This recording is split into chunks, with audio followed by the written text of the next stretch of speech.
Hi folks, this is GiantsUE. I decided to do another video which shows me more or less developing in more or less real time, so I took the chance to show you how stuff works behind the scenes.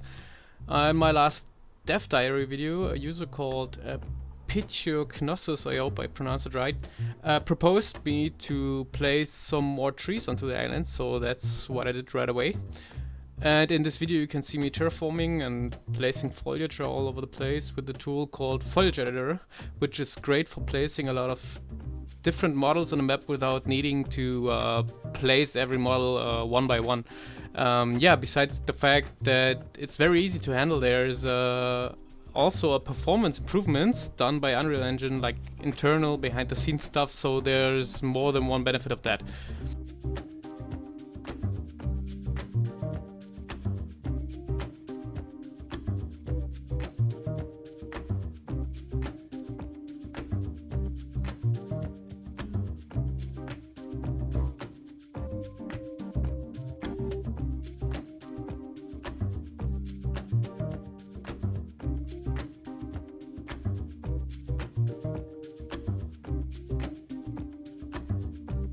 To get the most realistic experience on how stuff is placed, I always have to run through the level again and again, of course, because you know, there's always like stuff which gets in the way and you will have to run around, and this stuff can get quite annoying. So yeah, I always have to like go in the game or get in the game and try out stuff myself, which you can see basically here.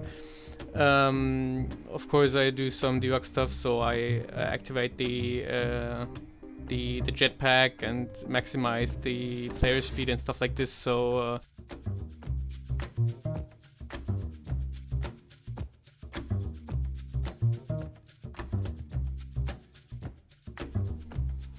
yeah, there's various fascinating tools to form the landscape, such as adding noise or even hydro erosion or something like this in order to make the ground look more realistic. And yeah, besides that, the hate map exported from the original Giants map looked a bit like, let's say, unrealistic, if you can say it that way, for me. So I decided to reshape the terrain again, and at some places which you can see here, like some of the hills were like quite a bit too, yeah, I don't know how to say, they were just like way too large or way too high.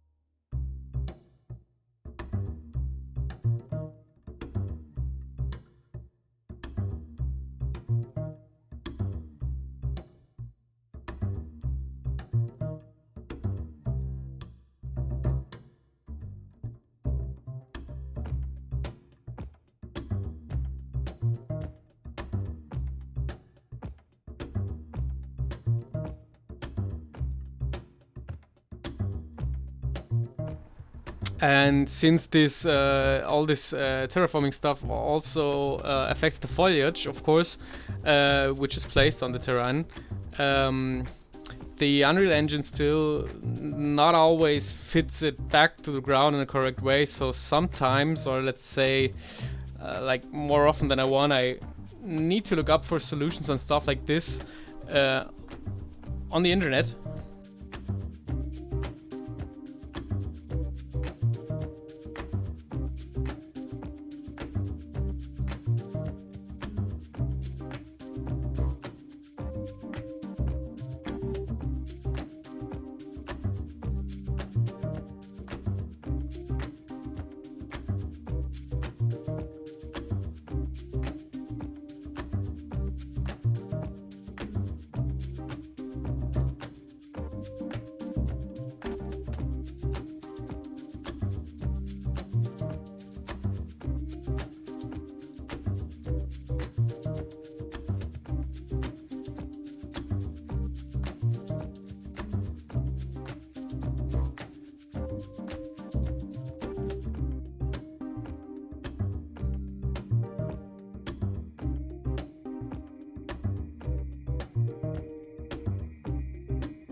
The current version I'm working on still has some bugs which you can see in the falling Smarties, which still don't respawn, and some of them even don't change animations when they fell to the ground.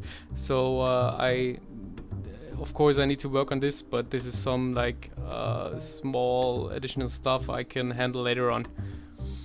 Yeah, testing the game again, I noticed kind of annoying missing forwards force when using the jetpack. So what you can see here is me struggling with the simplest vector mathematics as well as a lot of trial and error, which you will be able to see, which is actually exactly what happens when you haven't been working on the project for more than a month actually. So this is basically the first time I've been working on the game again for like more than a month because it's summer of course, and yeah, I don't hang around in front of the computer a lot.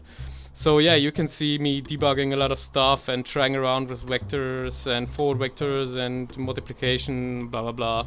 So yeah, I mean, working on games really basically consists of vector mathematics.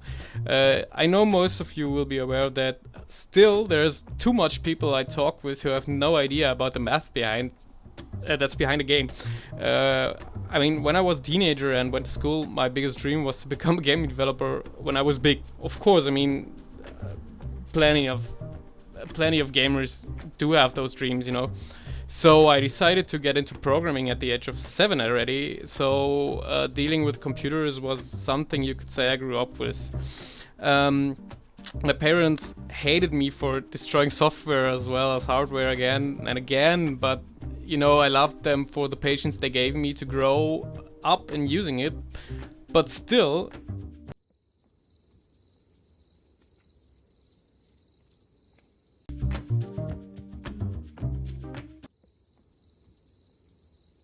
I never listened to anyone telling me that math was a very big deal in computer science. So I had my math basic courses on high school finished with an E+. Yeah. This got back to me very fast at university, and dealing with math was of course very hard for me, so I had to take a lot of extra time to rebuild skills in this, and this really fucked me up, you know, because at this point I had no idea how to like work this out and to get behind all this again after all this time.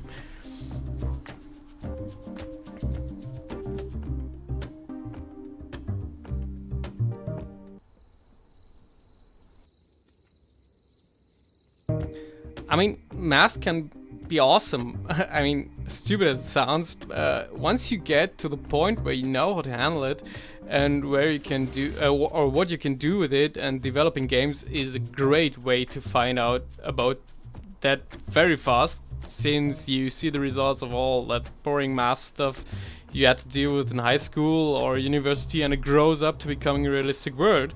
You build yourself and you can walk through an altar as you wish. That's one of the best things doing this stuff, of course. I mean, still, I always have to learn and freaking Google stuff I don't know again and again, as you can see, of course.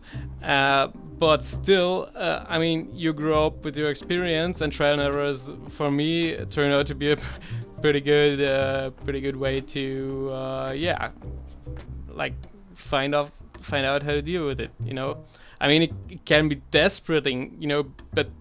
So, I mean, you can go crazy with this. Really, you can really go crazy with this, because as you see, there's a lot of Googling and trying, and at some point you will just like think you get crazy and you don't know the simplest math stuff anymore. But yeah, I think plenty of programmers get to this point eventually. So eventually things will work out the way you want them to, even if it takes hours or days to finish stuff, and you'll be really glad and happy, and you can finally say you built something for yourself. And this is what makes it an awesome hobby for me, and I would never like want to change this for everything or for anything. Yeah.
So yeah, I really hope you liked the video and liked the explanation a bit and on how stuff works out. I might do another video on basically explaining stuff like how projectiles work or something like this. We can see about it, or you can like tell me your wishes and whatever you want. And if you liked it, I could like try to make more of those videos. And of course, I'm looking forward to making another gameplay trailer in the next time. Might be in, yeah, I don't know, in the next let's say 2 weeks or 3 weeks. I don't know. I'll be in Scotland for a week, and yeah, let's see.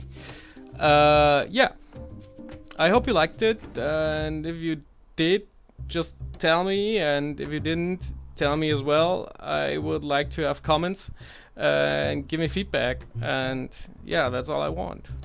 Thanks a lot for watching the video and for listening, and yeah, smell you later, guys.